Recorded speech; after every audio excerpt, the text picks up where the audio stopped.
बिस्मिल्लाहिर्रहमानिर्रहीम। सर्दियाँ हों और गाजर का हलवा ना बने, गाजर का सीज़न हो ये तो हो ही नहीं सकता। तो हमने झटपट और बड़ा ही मज़ेदार गाजर का हलवा तैयार किया। इसके लिए मैंने 2 किलो गाजर ली, जिसको मैंने अच्छे से पहले धो लिया और इनके ऊपर से ये स्किन उतार ली।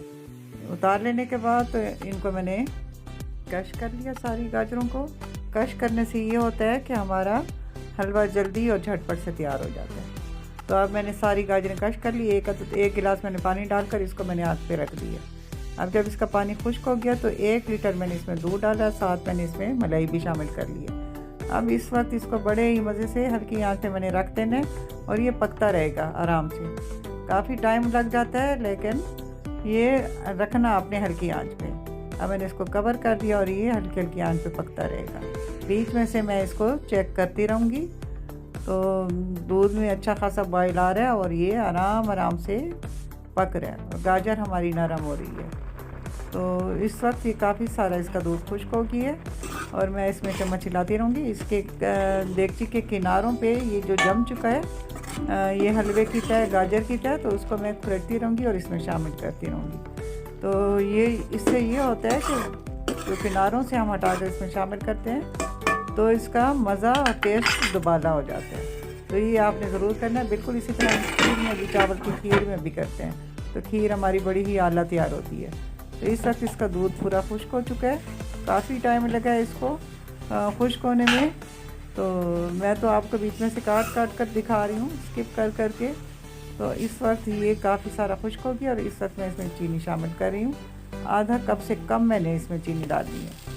तो आप लोग अगर मीठा ज़्यादा पसंद करते हैं तो आप ज़्यादा डाल लें। और मैंने इसमें इलायची पाउडर भी डाला था जो कि मैं आपको नहीं दिखा सकी। और 2 टेबल स्पून में इसमें घी डाल देंगे। आम बासमती जो घी होता है हमारे घर में, ये डाला। आप चाहें तो इसमें देसी डाल दें। देसी घी से मज़ा और भी ज़्यादा अच्छा आएगा। मेरे पास चूँकि था नहीं, जो घी घर में मौजूद है वही मैंने डाल दिया। अब हमने इसको इतना अच्छा भूनना है कि अच्छे से इसके अंदर जो हमने मलाई और दूध डाला था वो पूरा खुश्क हो जाए और ये हलवा ऑयल छोड़ दे, घी छोड़ दे। मैंने इतना ज़्यादा भी घी नहीं डाला, कम डाला है। और इस वक्त अगर आप चाहें तो इसमें फीका खोया भी शामिल कर सकते हैं। मैं चूँकि मेरे बच्चे नहीं खाते खोया, वो काफ़ी हैवी हो जाता है, तो मैंने आपको बता दी है, ऑप्शन आपके पास मौजूद है।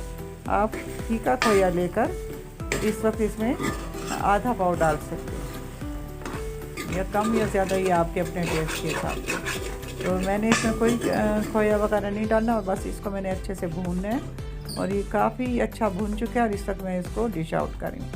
तो आपको दिखने में भी इसमें मलाई डल चुकी है, तो ये खोए का तो टेस्ट इसमें मौजूद है, यानी ये बहुत टेस्ट इसका बढ़ चुका है। मैंने इसमें डाल लेने के बाद इस पर मैं पिस्ते बादाम जो कुछ मेरे घर में पड़ा हुआ है वो मैं इसके ऊपर गार्निश कर लूँगी। तो हमारा मज़ेदार सा ये मीठा तैयार हो चुका है। तो उम्मीद है मेरी आज की रेसिपी आपको अच्छी लगी होगी। अच्छी लगी है तो चैनल को सब्सक्राइब कर लें, वीडियो को लाइक कर लें, ज़्यादा से ज़्यादा शेयर कर लें। अब मैं आपको टेस्ट करके भी बताती हूँ कि ये कैसा बना है। बहुत मज़ेदार, माशाल्लाह, बहुत ही टेस्टी बना है, लाजवाब। तो अब मैं आपसे इजाज़त चाहूँगी। इंशाल्लाह नेक्स्ट वीडियो में मुलाकात आपसे होती है। तब तक अल्लाह हाफ़िज़।